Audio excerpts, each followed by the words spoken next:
A little bit of history. The Strand was founded in 1927 by the Bass family over on what was then 4th Avenue's Book Row.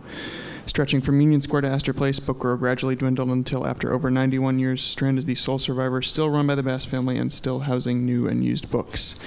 Tonight we are very lucky to welcome back Peter Schjeldahl, art critic for The New Yorker since 1988, to discuss Hot, Cold, Heavy, Light, his brand new collection of 100 writings on the world's most significant and interesting artists.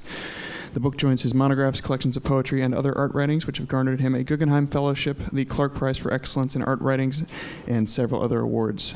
Peter's writing has introduced and clarified the works of so many artists with unique verve, expertise, and humor to myself and many others, and it's a real honor to have him back here in the Rare Book Room tonight.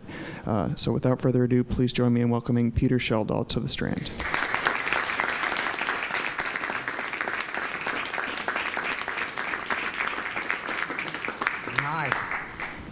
The Strand, the cathedral of books, Church of Gutenberg, I guess you can call it.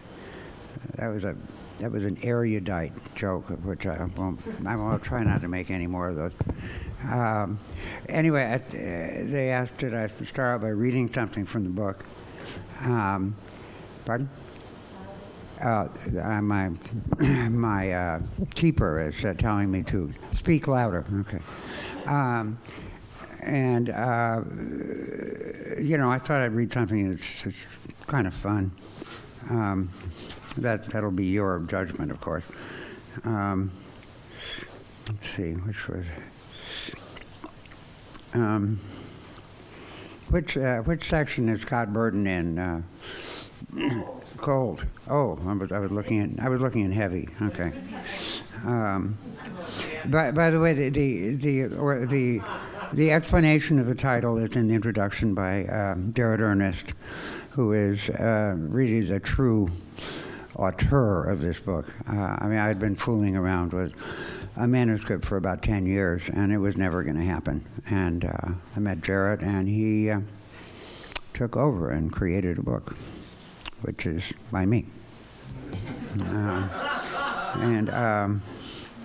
I could not be more grateful. Scott Burton. I'm sorry. This is the sort of thing that... It's heavy, I'm sorry. Oh, it's heavy. Oh. Yeah. In the beginning. In the beginning, there it is.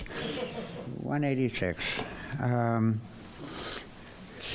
This was a catalog introduction for a show at Max Protest Gallery of Scott Burton, the sculptor, who was a very good friend and a big influence on me, who died horribly in the plague.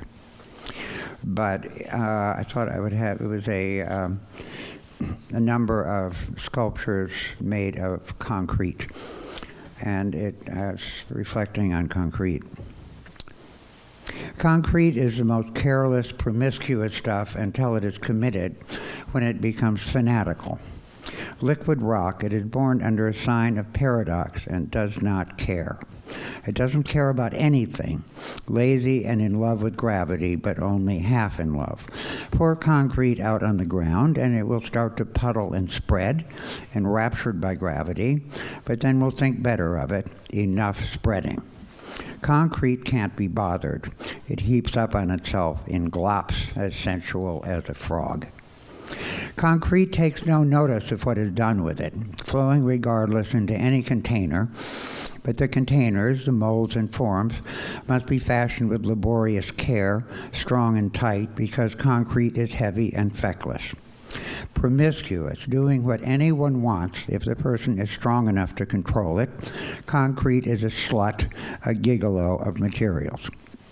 Every other stuff, wood, clay, metal, even plastic, has self-respect, a limit to what it will suffer, and at the same time is responsive within that limit, supple in the ways it consents to be used. Not concrete. Concrete is stupid and will do anything for anyone without protest or pleasure if the person will indulge its half-love of gravity, its passion for lying down. Only give it a place to lie down of any shape, and it will oblige. But let concrete set and note the difference. Concrete hardens in the shape of whatever container received its flow, its lazy abandon and thoughtless submission to half-loved gravity. Once it is set, concrete becomes adamant, a Puritan rock Robespierre. It declares the inevitability, the immortality, the divinity of the shape assumed, be it a glopped heap on the ground or a concert hall. Concrete that has set will have no thought, no monomaniacal obsession until the end of time except that shape. No other material, not brick, not wood, not the stone blocks of the pyramids, forgets itself to such an extent. Bricks, planks, and blocks whisper from their configuration of a willingness to become something else, on the understanding that the fashioner will respect their dignity, their compunction against doing just anything for just anybody. Even whorish but ironic plastic demurs at the form it takes, ready if given heat, some lovely heat, to melt into another form. Likewise metal and glass, not concrete when concrete has set. So set concrete insists. It extols the rightness, permanence, godliness of the shape into which it flowed. You must smash set concrete to bits if you would shut it up, and even then the smashed bits will lie around piping. I was in Berlin in 1989 and remember 100 hammers attacking the wall. The hammer said, die, die, die. The concrete said, wall, wall, wall. I brought fragments home, and the ones that retained any flat surface still shrilled in tiny voices, totalitarian for eternity. There is something not right about the notion of working concrete, finally finishing it, making its forms true, smooth, and elegant. This insults concrete's strength and simple-mindedness, mocking it as if by forcing fancy dress on a rough worker. Unlike the worker, however, concrete isn't truly mockable. It is impervious. Go ahead and make fun of it. Concrete won't notice. Concrete has no feelings to hurt. It does have feelings, as we know, but they are fanatic, untouchable by anything. Clay is touchy, wood is as woundable as the flesh that it is, and brick has a yeoman's pride, stolid and prickly. All have good reason to resent misuse and to exude sadness when misused. But kick concrete as much as you like, you will hurt only your toe. Concrete is the perfect exercise device for unrequited loving. It is like Don Quixote's Dulcinea, only colder. Coarse and stupid beyond compare, it combines those base qualities with the froideur of a goddess, of Pallas Athena. It is a dominatrix, deaf and dumb beyond anything. Concrete has one fleeting moment of slovenly bliss, half giving itself gloppity-glop to gravity, and then it burns coldly forever with its idée fixe. You must be a masochist to love concrete, enjoying the strength that your capacity to love displays until your strength is exhausted when the loved one is a pitiless idiot. That was the first part, and then I was kind of channeling D.H. Lawrence, who would do that for flesh, but I'm shyer. Scott Burton. The above description of concrete partly fits Scott Burton, who died at the age of 49 in 1989, as I remember him. His sensual presence, his lazy humors, half in love with gravity, though also animate and volatile. He was virile and handsome with a touch of cute. He liked to lounge, perhaps not incidentally for the best sculptor ever of things to sit on. Most of all, his imagination flowed like liquid and set like rock. He profoundly plumbed histories of art and design and theories of form and function. He espoused a politics of radical democracy. He effervesced with ideas, but once he settled on something, bam. I have missed Scott terribly, but whenever I encounter one of his works, he takes a break from being gone. A piece by Scott is monomaniacal, but never stolid. There are always reasons of history, analysis, function, and beauty. It's as if a force of some inevitability, a Hegelian demiurge, had fulfilled itself in this thing. You couldn't find seams in Scott's conviction once he was decided. I believe that he understood concrete with an occult understanding, the intelligent artist enjoying the resistance of the imbecilic stuff. Scott's active involvement with concrete was brief during a period when he experimented with all manner of building materials, including brick and glass. His concrete opus, conceived in the late 70s and executed in the early 80s, consists of 3 works: a group of 16 small, squat, differently geometric tables, a single wide conical table set on its point, and an inverted pyramidal table with 4 stools of the same shape. The masterpiece is the conical table, a feat of steel-reinforced engineering. But most Scott-like is a set of tables with geometries that share short, small-waisted, large-shouldered proportions with his body. Paired, the units are like ballroom dances of Scott's. They were hard to do. He told me that he would have preferred to pour and let them be as natural concrete, but a look of naturalness in the supremely unnatural medium required a lot of finishing work. Scott made fun of concrete by treating it with lapidary finesse and escorting it to the ball. It is faintly preposterous to see pieces in the sorts of spaces that are designed to display art. Whoever invited that, someone might say. Be its forms ever so beautiful, concrete is an ugly duckling that grows up to be an ugly duck. As well as slightly shocking, with an admixture of humor, Scott's exquisite working of concrete amplifies the purity of his formal ideas. When he used marble, granite, and even terrazzo, poor people's marble, concrete in disguise, he honored them with worthy functions. In return, they softened with seductiveness the severity of his sensibility, pure form and fine material. Think of Brancusi, whom Scott understood better than anyone.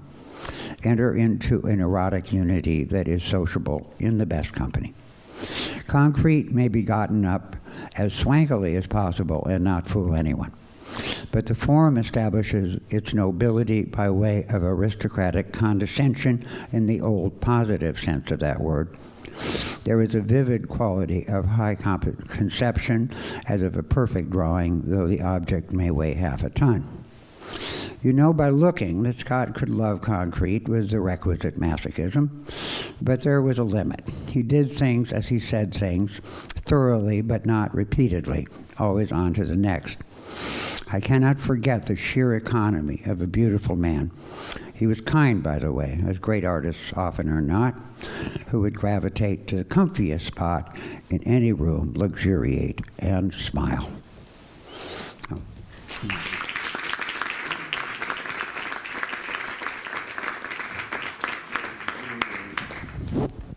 Wow.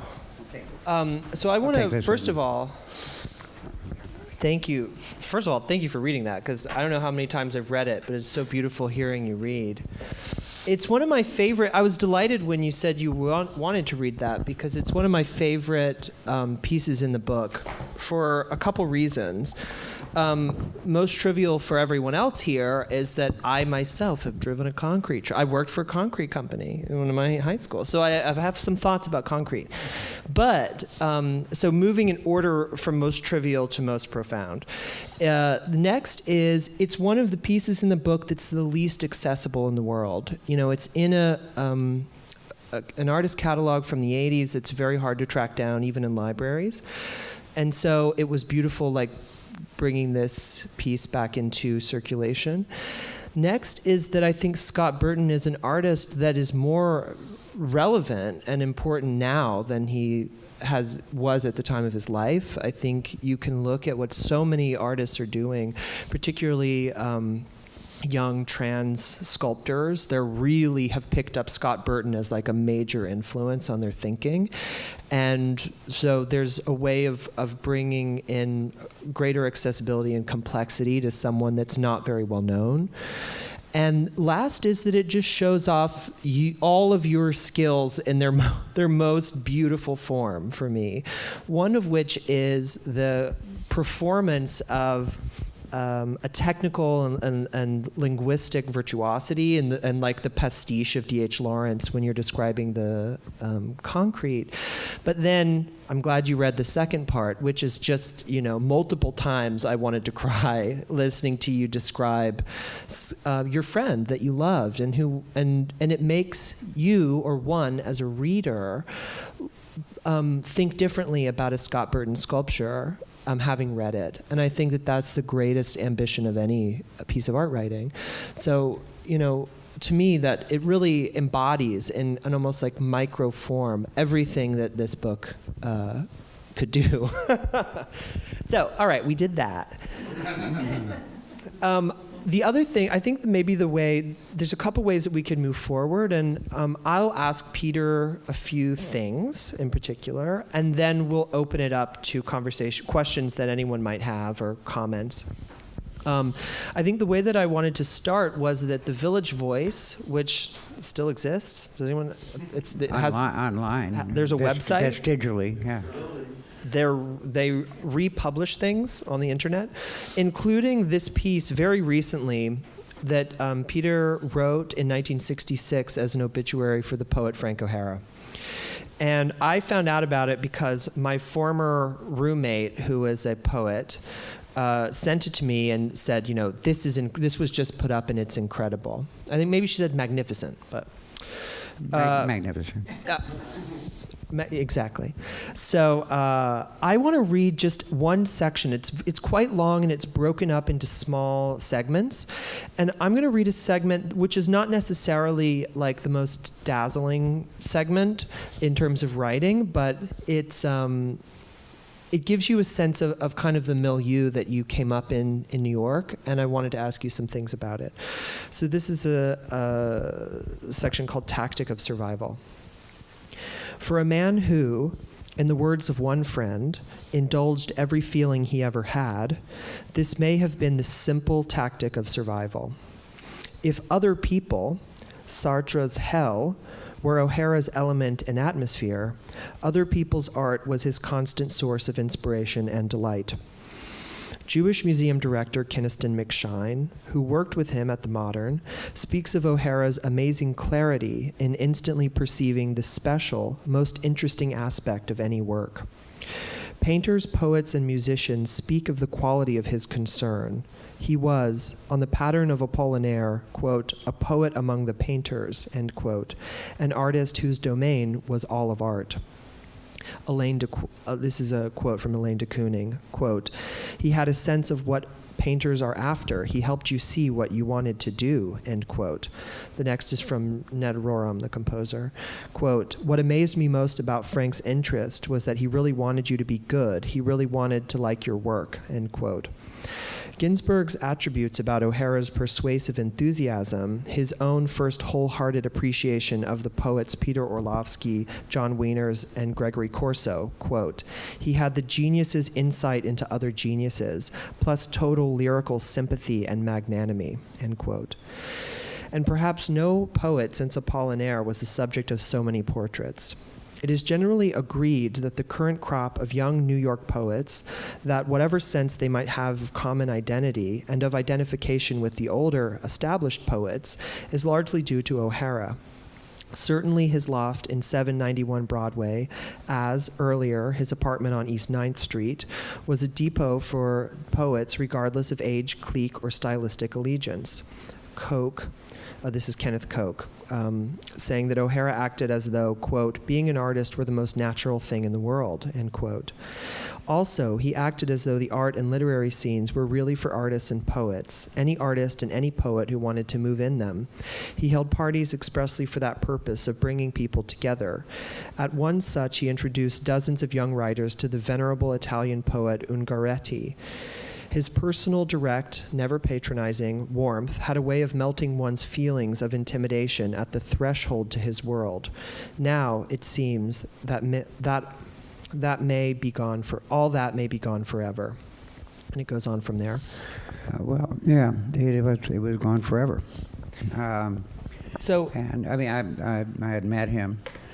Actually, the first thing before I dropped out of college, which I did, I read poems of his in this great anthology, New American Poetry, and was totally influenced. I wrote a long poem called After Frank OHara, and I sent it to somebody I knew in New York, and it found its way into Frank's hands, who looked at the title and said, "Someone's after me." But I met him, and he was lovely. I mean, I knew him for a few months, actually, before he died, age of 40. And I have a catalog with a signature to Peter with palship, Frank, which had a lot of promise. And, after he died, everything fell apart. I mean, it's like all the people that he made seem interesting suddenly revealed themselves as being pretty boring, and if not complete shitheads. So anyway, that's. I think I had been into the poetry world and then I just started from a standing stop. Now, never having taken an art course, but I started writing about art, and gradually drifted from the poetry world into the art world, where the parties were much better. And do you think that... You didn't ask this question, I just answered it. That's why I have the easy job. Do you think that OHara's poetry had an influence on the way you developed as a writer? Oh gosh, I guess, yeah. No, it's that style. I mean, that seemingly off-the-cuff, casual, chatty style that had spring steel in its spine, and then the people who influenced him, Apollinaire, Vladimir Mayakovsky, in translation was a huge influence. Allen Ginsberg was an influence. I mean, I don't know. I was crazy for words. I was crazy for books. I don't know what took precedence, but I do think, looking back, that he and Ashbery, in very different ways, were the last great American poets. If there are any poets here, you can throw something now. I don't know. Yeah, well, it was something I really lucked into, that scene. Do you think that there were attitudes that not necessarily had to be originating with OHara, but within that context of poets writing about art that set the stage for the way you became a critic? Well, it was, I had, by the way, when I wrote that review, I was, 24-year-old drug-addled, kid from the Midwest. I must have had a good editor. I mean, it really reads well. And then actually I had a great editor on the New York Times Sunday Arts and Leisure for 6 years who really liked me and was absolutely stern. He was sort of my real father, and who kind of invented me. But, oh gosh, this is all coming out sideways. But I don't know where I was going with this. Okay, well, by the way, but when I dropped out of college, I went to Paris for a year as a starving poet, really, scrounging, because in the Midwest we thought Paris was where it was at. I had already been in New York, but our information was 25 years out of date. Okay, so and I've discovered it. It was a tank town in 1964. There was nothing happening that was any good at all. And I went thinking I spoke French, and the French explained to me that I did not speak French. So I just gave up. I took it personally. I didn't realize yet that the way they treated me was the way they treat each other. They get up in the morning and they peck, and you peck, and they peck, and then they go to bed and they get up in the morning and do it again. I thought they were just telling me I was what I feared I was, which was a nobody from the cornfield. And but then I had epiphany that with art, with a brother of a friend from Minneapolis who had been in the army and had stayed in Italy and lived in a kind of rural villa tenement with his family near Siena, and visited him. He took me on the back of his Vespa to all these little museums in Tuscany, and I had a, not to go into things that you can find in my other book, but I had a life-changing kind of epiphany with Piero della Francesca, and then later I had one with in Paris at the Son of Ben Gallery with a show of Andy Warhol's flower paintings, which is actually the first thing that Jarrett selected for the book. Tells a story that I went in there and thought, wrong city, you know, and get your ass to New York, and then I did, and I was freelancing. I did a lot of kind of crazy stuff,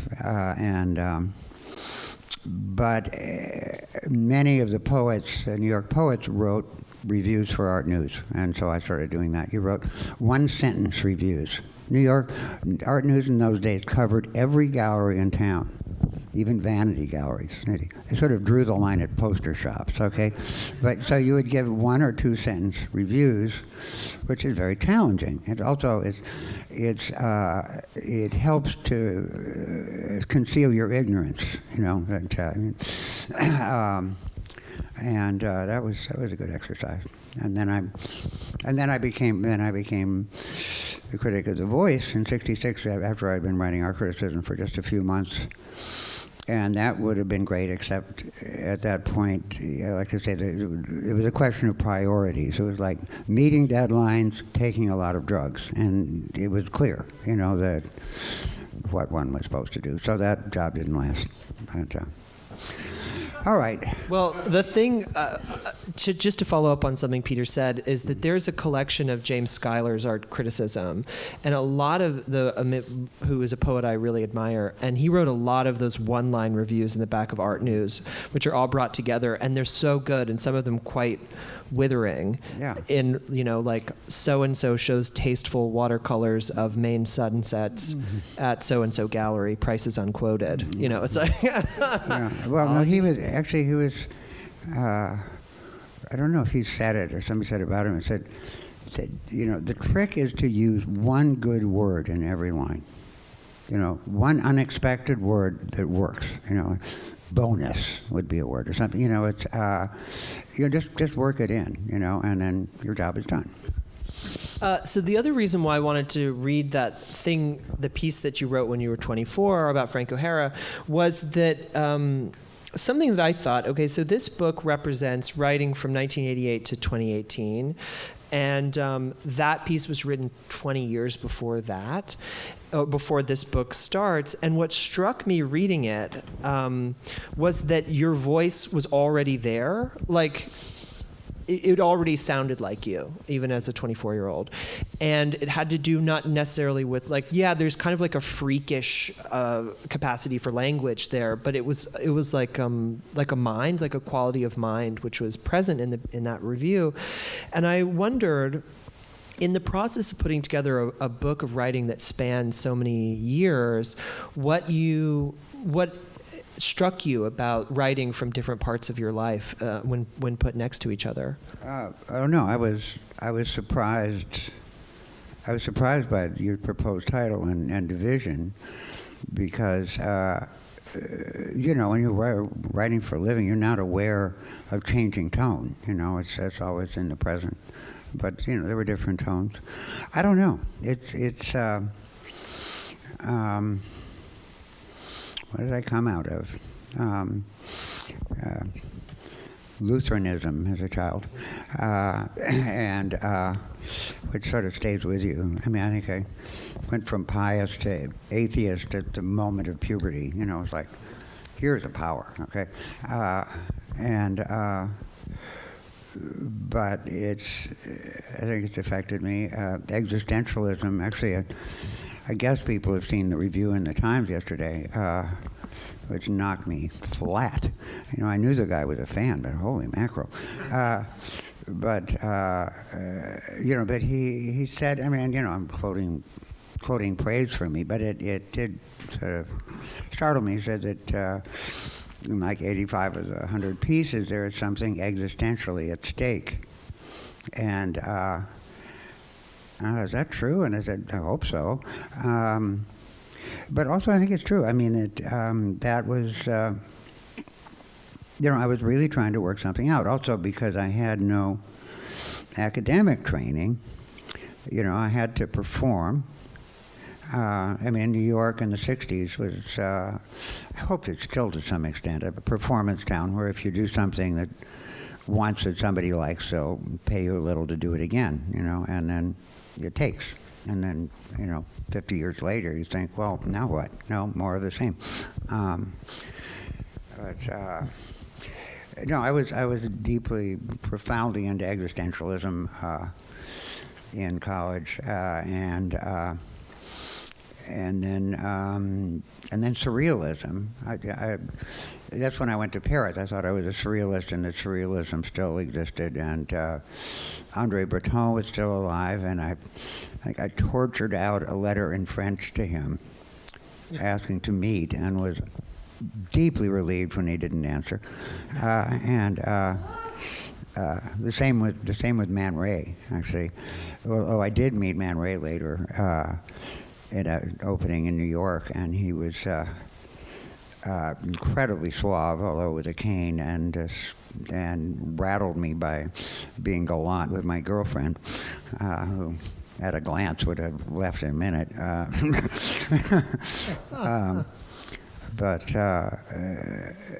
Anyway, so that was, and I immediately thought that Ashbery and OHara, must be surrealists because they were so great, and of course I was completely nuts. But those kind of errors, I think, are useful,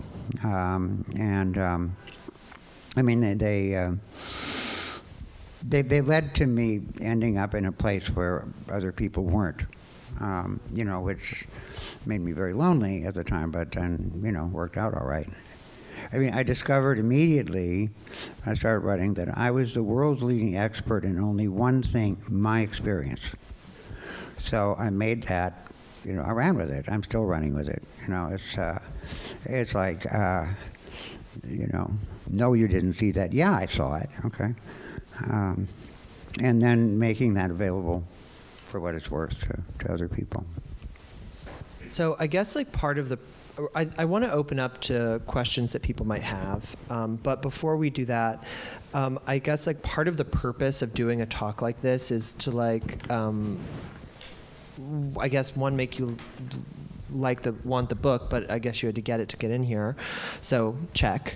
Other might be just make you jealous. I don't know, give you inside information, and this is a kind of inside information part of it for me, which is one of my favorite experiences, which I'll always remember, is hanging out with Peter.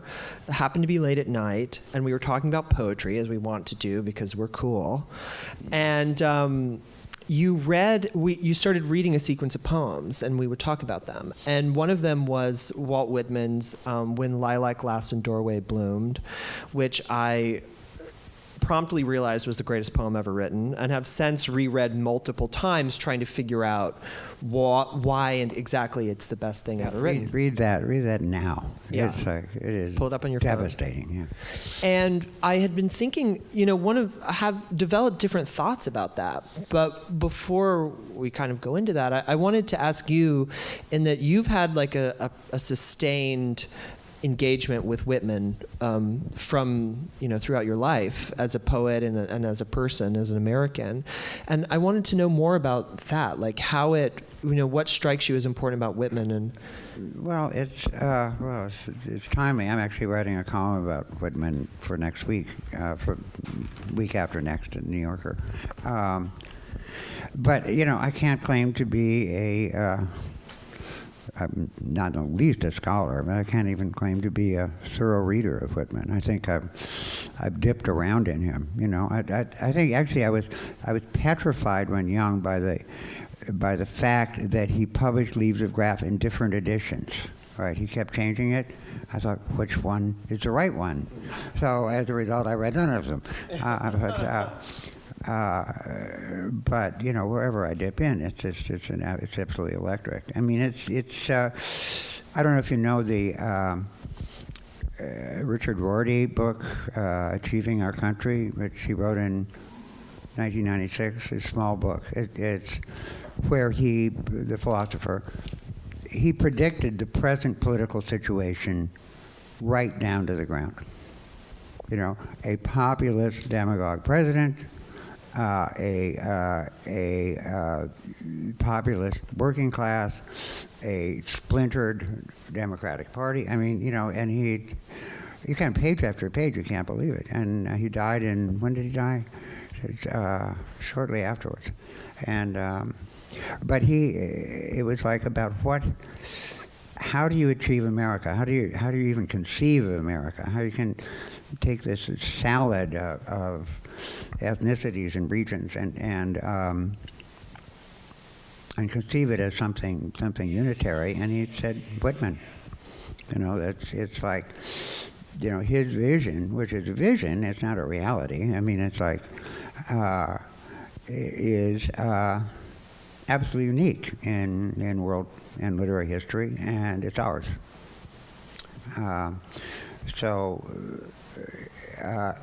But also I'm discovering that in fact he's now controversial in some academic circles because it's been discovered that he said some racist things, which I'll have to cope with. I don't know. It's Whitman. It's I mean, shouldn't have to ask anybody about Whitman. I mean, he belongs. He belongs to you even if you haven't read him, you know. And when you read him, you realize, he wrote this for me, and you know, I didn't open the letter until now. But part of the thing about that particular poem is that it's about the assassination of Abraham Lincoln. Mm-hmm. And that is both a specific incident in his life, but it's also a symbolic occasion to reflect on the future of America or the American project. And one of the things that permeates a lot of the writings in this book, and I point this out in the introduction, is a kind of engagement with what it means to be a public, what it means to be an American public. And because of that, public art becomes like a particularly charged topic that you look at in multiple places, and especially around American history. And so I think that that's one of the things that makes that poem go, is that is the figure of Lincoln, both as a man and a. Well, it's the Western Star, they call it. Mm-hmm. You know, which goes down in the west, and but there's the little bird in the swamp. I mean, it's you can't, you know, you can't pick this thing apart. I mean, it goes to a lot of places and full of surprises. Yeah, it's like, and he, you know, he and Melville, I guess, together invented America, and then turned it over to us, and you know, we've been bumbling with it ever since. So on that note, anyone have a question or a thought or a comment, or does he need a mic? Or are you doing it? No. Sorry. So, firstly, thank you. This is wonderful so far. Just wait. Second, even the doors are sealed? Going to embarrass her, my wife is at least as big a fan of yours as Charles Finch is. She's a super fan. Oh, what are you doing later? Huh. She actually has a picture of you as the background on her phone. Don't tell me. I swear to God. I'm sorry, I can't. But my question is, your writing is so fluid. There's such fluidity to it. Mm-hmm. Can you talk about how you get there? Is it laborious? Is it effortless? In between? No, it's just a lot of work. I mean, it's supposed to seem effortless. That's when it's, when I can't, like I say, there's no such thing as writing. There's only rewriting, and sometimes other writers will say this, and poets. It's like, I think W.H. Auden said there are given lines and invented lines. That when you write, some lines just seem to arrive by angelic mail or something, and then there are the other lines which you have to make seem natural, which are just a tremendous amount of work, and. No, I don't know. I mean, it seems, I hadn't read that Frank OHara obituary in, 55 years, really, and 53 years. And I can still do arithmetic. And it's almost a little humbling. I thought, I'd work to get better, but, I did it then.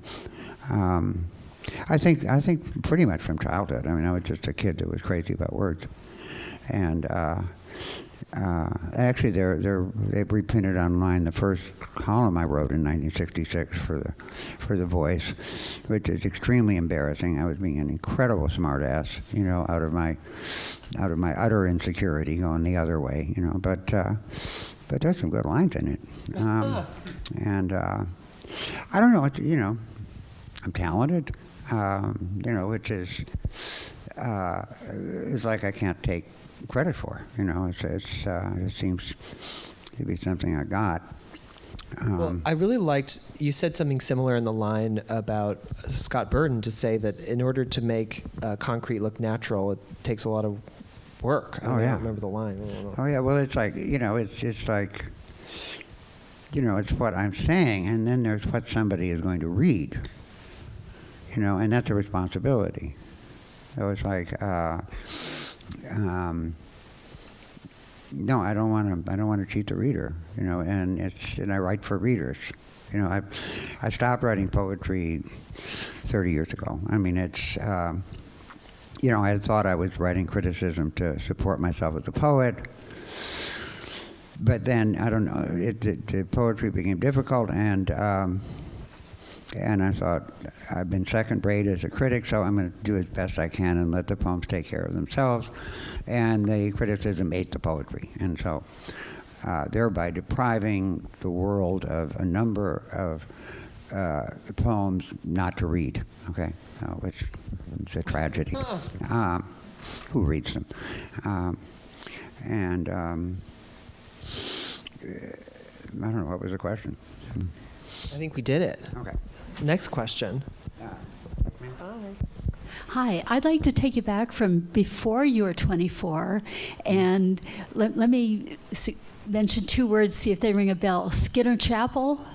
Oh, Carleton College. Yes, yeah. I went to Carleton, and I started in 1964, and I believe you had just left then? Yeah, I just left, yeah. And do I remember correctly, you grew up in the small town that Carleton is in? Yeah, I went to high school there. Before that, I was from Fargo, North Dakota, and I grew up in a smaller town. Yeah, okay. I was miserable. Yeah, But by the way, one other thing, there's a lot of value being put on community now. But I have a hard time not remembering that community was a word for these small towns. And that, to me, community means that somebody is about to make me feel bad about something. Yeah. And Carleton was a small college, a real good college, but in a small community. Well, it was, but it was, I don't know, I was glad to get out, and they were glad to see me go.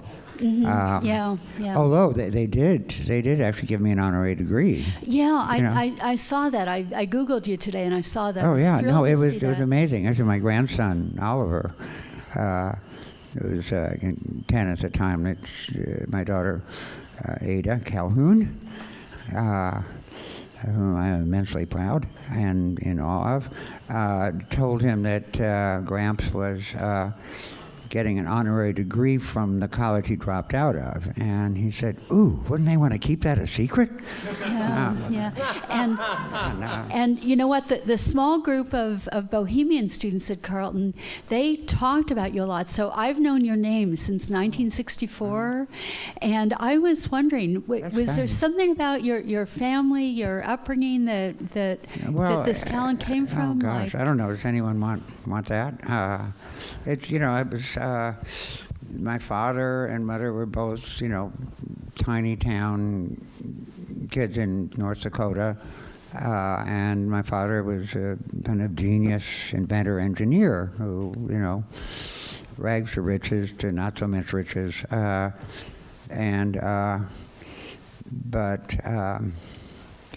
Anyway, I don't know.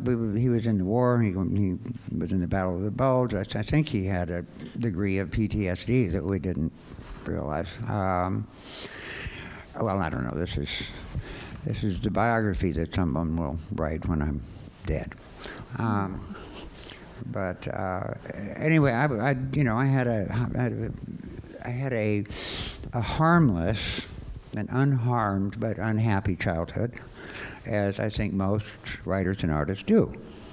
I think, I have a theory that all artists are unhappy people, because if you were happy, you would come into a world that is full of things from microphones to galaxies, and why would you want to add anything? It's just like, the artist says, this is all very well, but now it needs this. Okay, now it's okay until tomorrow morning when it's not okay again. All right, my theory. I don't know, but it's no. I think that art, inspiration of all kinds is grounded in compensation for something. Yeah. Well, thank you so much. I'm so thrilled to see you in person after knowing your name for 55 years and seeing your work emerge over the years. See, wow. we didn't have a hand signal for Carleton, did we? Right. Well, Skinner Hall, Severance. Yeah. All those places. Schjeldahl, this is your life. You should see who's behind the next curtain.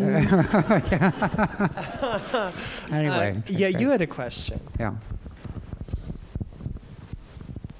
I'm curious, after so many years thinking about art deeply and writing about it consistently every week, are there qualities for you that art has to have to be able to be significant for you? Things that you're looking for? Well, it's interesting you use the word significant. I think I regard significance as a public quality. That is, it's, all right, two criteria, quality and significance. There are some things that are very good that aren't significant, that don't change anything. Okay, and I have artists that I really love that I don't write about because it would take too much explaining for readers who would then go look at it and go, huh? It's or there are artists who are, extremely significant and really do change things,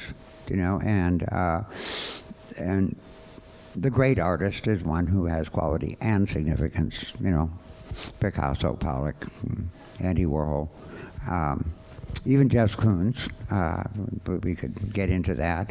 But, but somebody, I would say Damien Hirst is someone who has no quality and a great deal of significance. So, and it's really the significance that triggers the sense that I should write about it, And I'm happy when it's also good. But I guess for me, I wanted to know, what are those qualities? What are those qualities? For you. And not so much for the world, but for you, what qualities are... Beauty is, rings a bell. I don't know. It's aesthetic success. I think a question, a basic question I go around with is why. Okay, here's something that was made and it's here, and rather than not made and not here, and what difference does that make to me and to the world? And it's like, I want to know why it's made, and it's like, and that's how I get into it, particularly the painting, looking at it close, looking at it from afar, and trying to sort of deconstruct the decisions that went into it. Like, given that the artist could have done anything at any point, they did this and then that, and and then I'm engaged or I'm not, and I say I have a test. Because being a regular critic, I deal with things I'm not all enthused about, and I will ask myself, or I've analyzed it. I ask myself, what would I like about this if I liked it? And then it's a matter of sort of getting into another frame of mind that's not mine, that would be rewarded by this, and sometimes I'm persuaded, and sometimes I'm not, And if, by the way, if that fails, then I go into what must the people who like this be like? It's sociology. It's like, that's Damien Hirst. It's like, I can't stand the guy, but there are people I like and admire who get off on his work in different ways, and so I'm interested in that. I'm interested in the phenomenon. Name names. Huh? I said name names. Name names. Originally, I had I met you through a mutual friend, Dave Hickey, who is a beautiful writer that we both admire, and I did a book of interviews that I included you in, and then that's kind of the way we started talking. And for a long time, the epigraph of that book was, "There's only two kinds of people in the world: my kind and assholes," from What? Pink Flamingos. It didn't make the cut. What? Yeah, you don't think? I don't know. That's what it reminded Where'd me that of. come from? Well, it reminded me because you were talking about what would the people be like who liked it if I liked it. What are they like? And it's Well, like, no. It's like I'm not going to judge anybody's taste. And any use they have for art. It's like, it's not. Art is a game. Art is like a game, and games have a quality that seen from the outside, they're trivial. To play them, you must be absolutely serious. mm-hmm. It's like, you ever been in a game where somebody tried to change the rules in the middle? It's like, you'll kill them, right? It's like, you don't do that. And I could say, it's like, you can play war and no one gets killed, and you can, play love and no one has their heart broken. But it must be played seriously. But what anybody gets out of it, I have no judgment. But when you describe, I was struck by the way that you called significance a public quality. Yeah. And the thing is that the public is not a stable situation across time. No. And so that means that the qualities that demarcate significance are not are not static. Mm-hmm. And so I maybe a different way of asking the question that you did, which was sort of impossible, which is like, what are the qualities that make something significant for you? I guess that well, they make it significant for the world. They make a difference. That is, there's it's like a ratchet, that turns and locks, and things don't go back. But, in your writing recently, you've been writing about a lot of stuff that you would not have written about before. That means that, like T.C. Cannon at the Museum of American Indian, that painting, you wrote about it as significant. Now, Also, I really liked it, which I didn't expect to, by the way. I was really surprised. This is a great show. It's down at the American Indian Museum, which is in the old Customs House down by the Battery, and it's really something. He was dead at 31. And had been in Vietnam, and I don't know, it's just a terrific character. but I guess the question would be, over the past 50 years in which you've been writing about art, what are ways in which you have noticed that those terms of significance change? Well, they've expanded and diluted. I think it's like. The art world, when I started in the 60s, was very small. It was starting to explode. With pop art and minimalism, it was starting to expand. But there were a few galleries on Upper Madison Avenue and a few on 57th Street, and that was it. that were serious, and maybe 20, 25. And the Holy of Holies was Leo Castelli's gallery on 77th Street, which seemed cavernous. The main room was about the size of this end of the. But I think it was actually this is wider than it was big, but it was. But he was incredible, and he had all the best artists at that moment. But so that the audience was kind of identifiable, I mean, you would meet at least maybe half of them in your life, and hear about others, and then. But then things would come from Europe. But at that point, we thought Europe was dead. We were done with Europe. Abstract expressionism had killed it off, thereby giving the Germans a great chance to get the jump on us in the 70s and 80s. But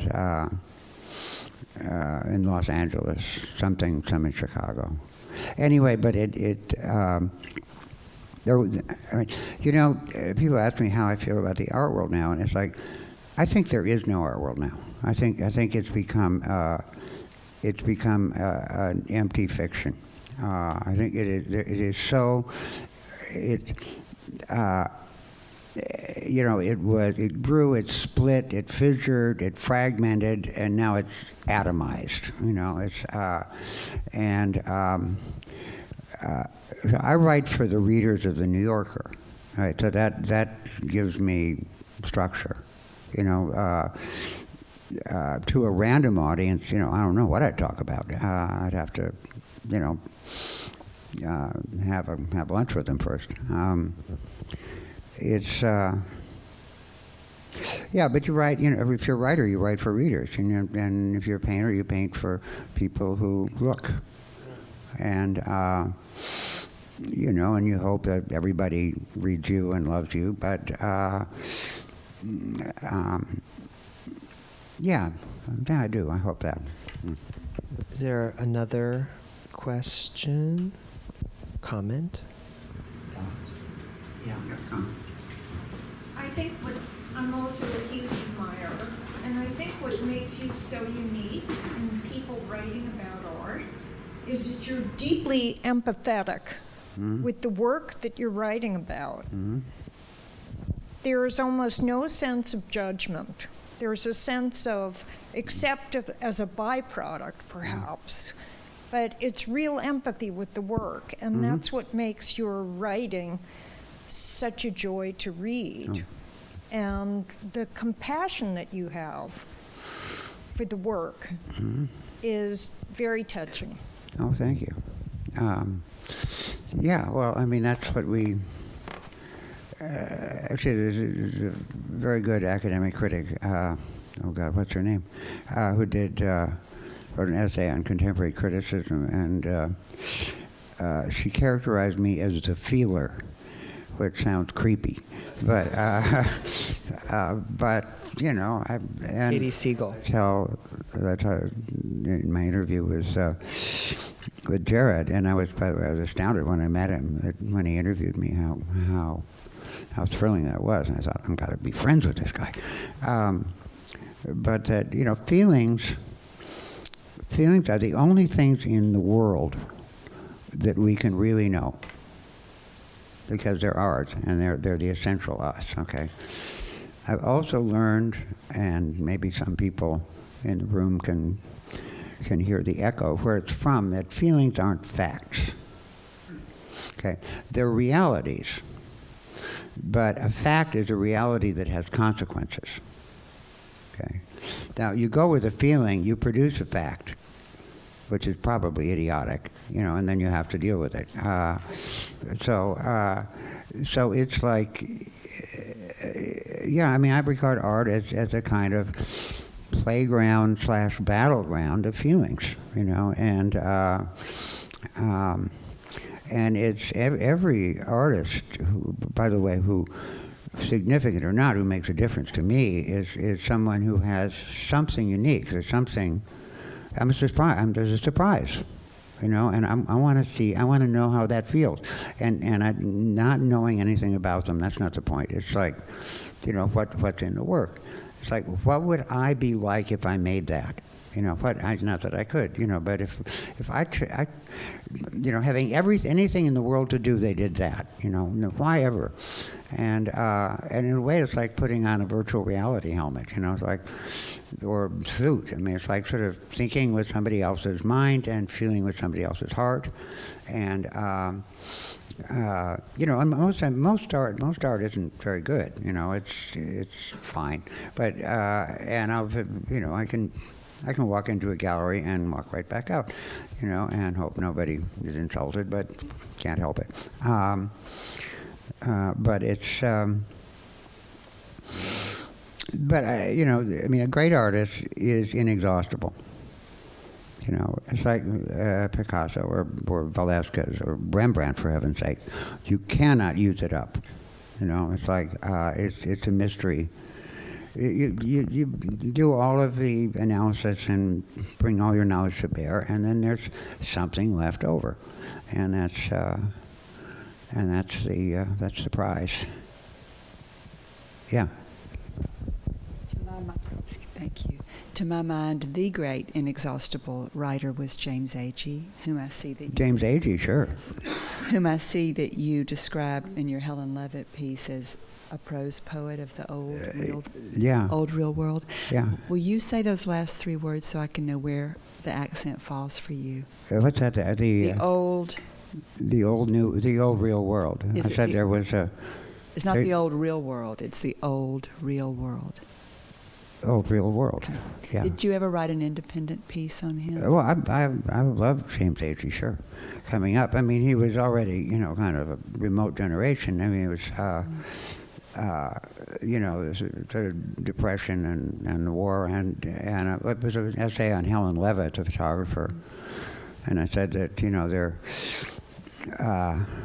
there used to be a world that was the real world, and everyone was in it, and some were a little more real than others. And it was basically the formation of the liberal worldview. You know, that Agee was a poet of, and Levitt was an artist of, and you know, and it's lost. I mean that, but it's recoverable.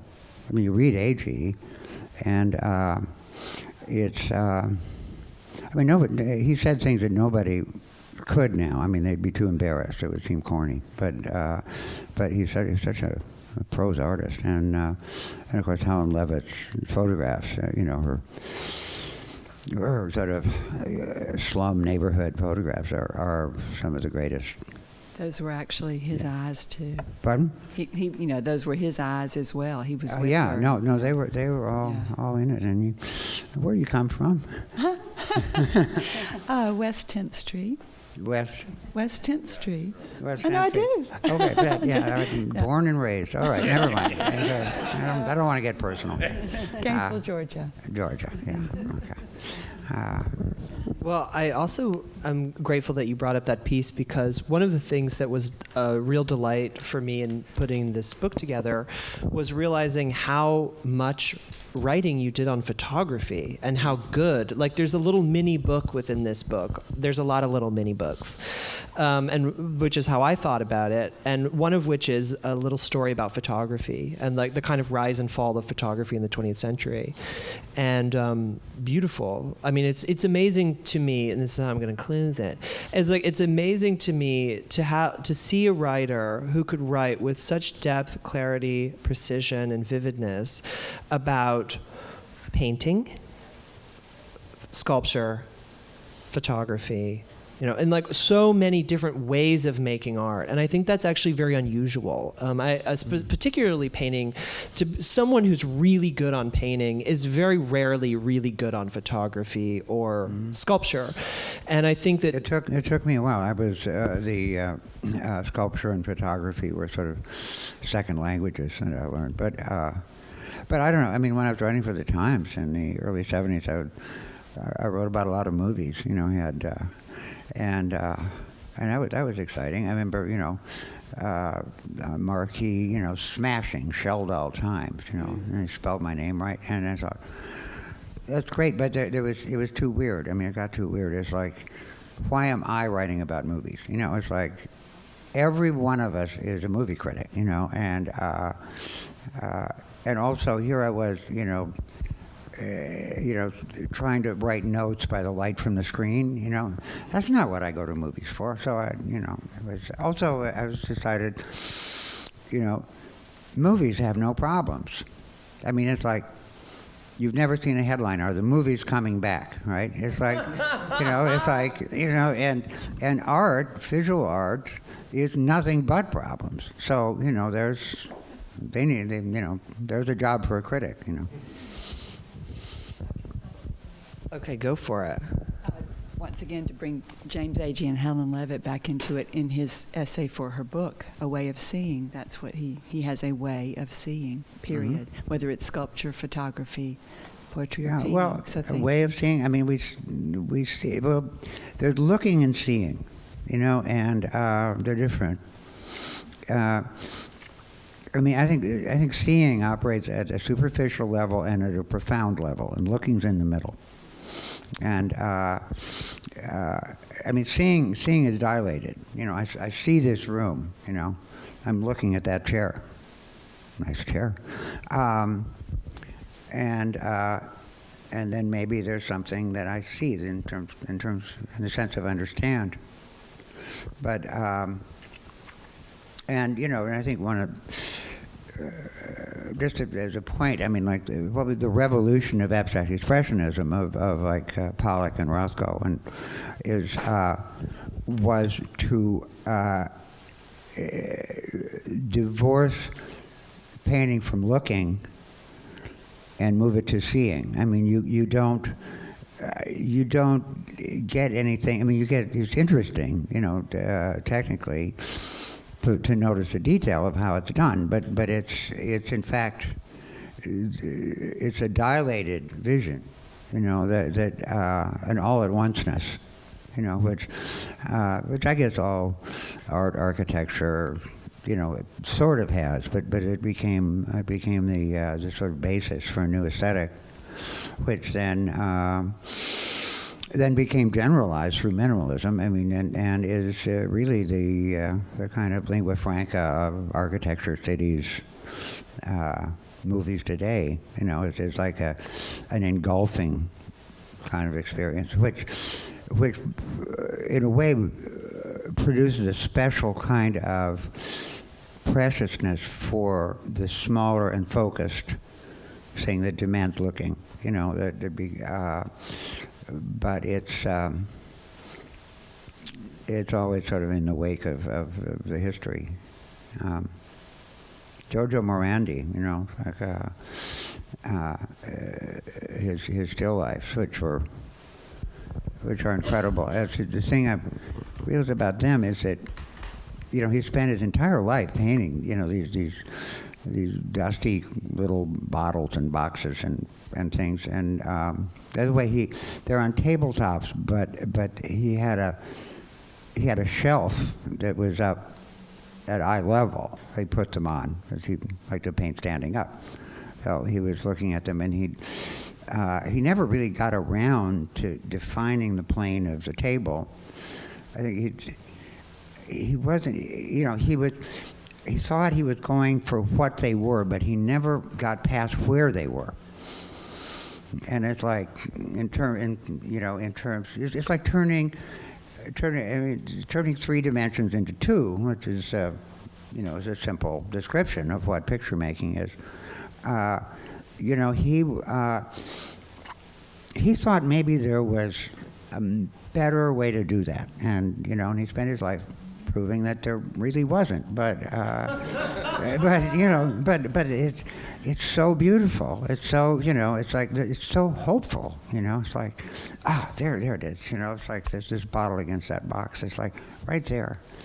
Oh, what's happening over here? And I mean, you know, try it out, the necks of Morandi. It's like, I wrote about them in my last book, Let's See, you know, that, you know, in my ideal world, every house would have a Morandi in it as a piece of sort of spiritual, you know, exercise equipment, you know, that we would look at every morning, and it would kind of tone you up for the world. So on the note of spiritual exercise equipment, I think we have to say thank you to everyone for coming, and as always, thank you, Peter, for sharing so much, and have a good night.